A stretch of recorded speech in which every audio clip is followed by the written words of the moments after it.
Podríamos estar hablando acerca de la transgerencia que la gente intenta en esta hora comprender. Hoy más que nunca la ciencia está hablando acerca de la inmortalidad. Y entonces mucha gente, la gran mayoría de la gente en el mundo está siendo sutilmente confundida. Por un lado, como explicamos en la hora de la tarde ayer, por una avalancha imparable de engaños y apostasía que ya el apóstol Sergio estuvo demarcando algunas pautas dentro del escenario apocalíptico, dentro de lo que es el misterio de iniquidad o la apostasía generalizada. Y es impresionante que el próximo año, que va a haber la tercera y cuarta tétrada de las lunas de sangre y el eclipse de sol también dentro de la demarcación de ese próximo año, es interesante que el sistema del paganismo y de la idolatría que está confundiendo y que está atrapando a miles y miles de millones de cristianos y miles de ministros del evangelio, que han adoptado por, como decía, mirar para abajo y hacer un pacto de unidad, de una falsa unidad. Por eso que se llama ecumenismo. Ecumenismo es una falsa unidad, es la contraposición lo que Jesús dijo. Entonces, no puedo estar unido con algo que no tenga las bases y los fundamentos de lo que yo creo que es la palabra del Señor. Entonces, la unidad está superditada a que nosotros debemos de unirnos con la gente que está unida en los fundamentos inamovibles de la Biblia, de la palabra del Señor. Entonces, si Dios condena el paganismo, la idolatría y tantas otras áreas, pues es necesario entender que yo no puedo unirme con algo que está promoviendo la idolatría. Entonces, una de las cosas interesantes que cuando este líder de la iglesia del paganismo y la idolatría en Roma subió, muchos líderes dentro del marco cristiano llegaron a decir que era un papa cristocéntrico. Nada de eso, porque es tan mariano como todos los demás papas que se han levantado en la historia de Roma. De tal manera que el mes de septiembre, octubre, para ellos es un año determinante. Primero, septiembre van a venir a firmar aquí el ecumenismo y a firmar todas las iglesias evangélicas que se han unido a la unidad dentro de lo que es la proyección y planeamiento del Vaticano. Luego, por otro lado, en el mes de octubre se va a consagrar al mundo entero a la Virgen de Fátima en un acto multitudinario en Roma. Se va a traer la imagen de Portugal y se va a consagrar el mundo a esa imagen. Todo esto está siendo orquestado. Es más, yo no sé si ustedes saben de esto, pero por ejemplo dentro de los adelantos de la ciencia y de la tecnología ya han hecho un contrato multimillonario con la compañía Sony. Van a pagar aproximadamente como unos 700 a 800 millones de dólares para que puedan producir un blueprint de lo que es la imagen de la Virgen que van a traer de Fátima, para que todo el mundo lo vea, y esa imagen va a hablar y va a moverse como si fuera una imagen en persona real, que va a ser proyectada a través de todos los sistemas satelitales. Y Sony la compañía Sony es la encargada de producir la imagen holográfica del sistema del holograma de esa imagen, pero dando vida. Entonces ahora nosotros entendemos de qué forma la palabra de Dios se está cumpliendo frente a nuestros propios ojos. Entonces hoy más que nunca estamos entendiendo que muchas partes apocalípticas que de alguna manera era imposible de discernir y entender, hoy son cierta manera reveladas y develadas frente a nuestros propios ojos, porque estamos viendo que todo esto está encauzado dentro de esa posición profética en lo que estamos viendo. Y aún los sistemas del paganismo, la idolatría, las religiones del mundo, entonces están utilizando estos mecanismos de avance tecnológico para sutilmente engañar a la humanidad. ¿Qué es de millones de personas que no están familiarizados con los diferentes adelantos tecnológico y cibernético, y que de repente aparezcan imágenes en el espacio en movimientos? Pues a muchas personas, millones de personas, van a ser sutilmente y drásticamente confundidos o confundidas, y no van a poder discernir si eso es falso o si eso es verdadero. porque no tienen el conocimiento. Por eso que es necesario que nosotros hablemos de estas temáticas para que la gente entre en un estado de conocimiento revelador y de un conocimiento de entender cómo realmente evitar. Y así el apóstol estaba diciendo, de nada nos sirve tener un vasto conocimiento ampliado, por consiguiente, y no saber qué hacer en momentos de esas situaciones que el mundo va a enfrentar, que nosotros la iglesia tenemos que enfrentar. O sea, nosotros necesitamos tener conocimiento práctico, no solamente teórico, sino práctico, y no tener temor de hablar con convicciones bien determinantes que la venida del Señor está cerca y que la verdad del arrebatamiento está cerca y que estamos siendo encausados al cumplimiento máximo de la mayor expresión de cumplimiento profético. Entonces, dentro de eso podríamos estar hablando tantas cosas. Por eso que hoy en día se está hablando de la singularidad. La singularidad es lograr, y muchas veces mi hijo que está aquí, Esteban, hablamos mucho acerca de eso y hablamos juntos los dos sobre temas proféticos, pero la singularidad es cuando la tecnología y lo humano sea absorbido, o sea, lo humano sea absorbido por la tecnología, o sea, en la forma cibernética absorbe el sistema humanizado como tal, como raza humana, y va a tener más importancia el sistema de la tecnología y de la cibernética y de todo lo que es el avance de lo que se llama el transhumanismo para convertirse en el poshumanismo. El poshumanismo es intentar hacer que el hombre llegue a posicionarse en una forma como si fuera el mismo Dios en la tierra. Él crea sus propias razas y sus propios sistemas para poder crear una forma diferente a la forma que Dios ha creado en lo que se refiere al ser humano.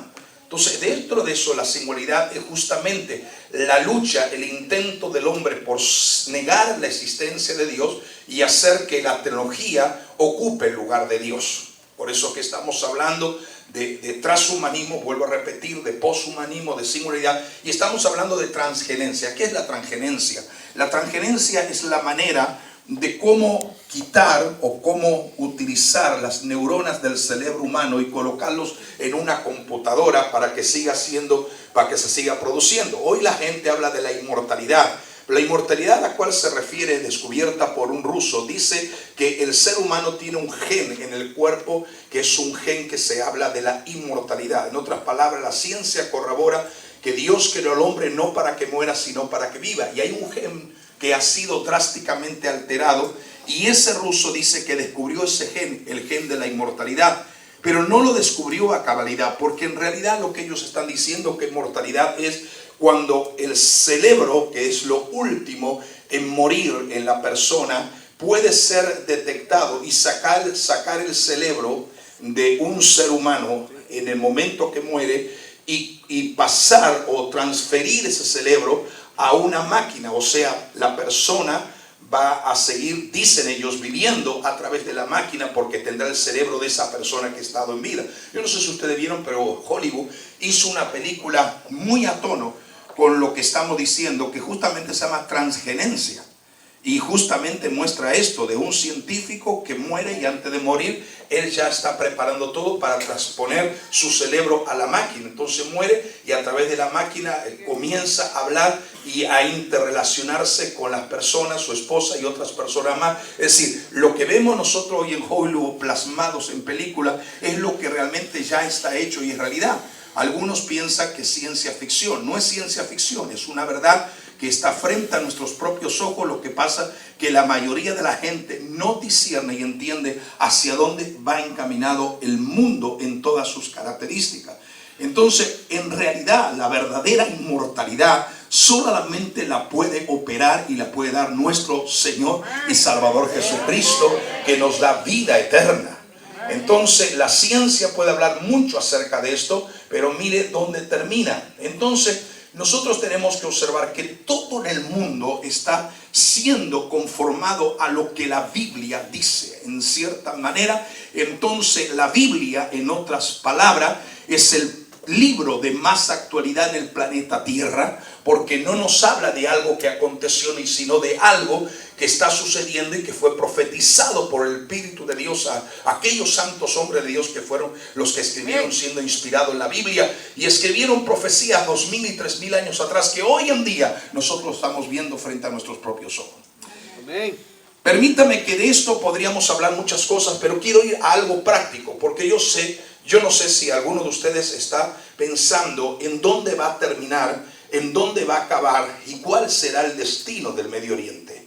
Yo creo que nosotros de una forma o de otra viviendo en Estados Unidos, gran parte del mundo, quizás en Latinoamérica, pero nosotros aquí estamos viendo de una forma muy directa, quizás algunos no, pero la gran mayoría, especialmente los jóvenes, están viendo todo el escenario de los yihadistas en la parte de Siria, de Irak, de todas aquellas regiones de Oriente. Estamos viendo la relación y la expansión que está habiendo en el mundo islámico y musulmán. Estamos viendo por otro lado el aceleramiento de todo lo que tiene que ver con el pueblo de Israel y estamos diciendo ¿dónde va a parar todo esto? Entonces, proféticamente la Biblia ya nos habla acerca de lo que será el futuro inmediato, cercano, inmediato y más lejano del Medio Oriente. Esto lo he compartido con los pastores en Dallas, Texas, y aunque quisiera hablar mucho acerca de lo que es el poshumanismo, el transhumanismo y todas estas vertientes de cumplimiento profético, yo quiero que nosotros miremos por un momento algo que realmente habíamos pasado por alto. En la profecía mucho nos hemos detenido para explicar y hablar por años acerca de la batalla de Armagedón y también mucho hemos estado explicando acerca de lo que es la guerra de Gog y Magog. Entonces, cuando ahora vemos realmente después de la primera luna de sangre, mire qué pasó.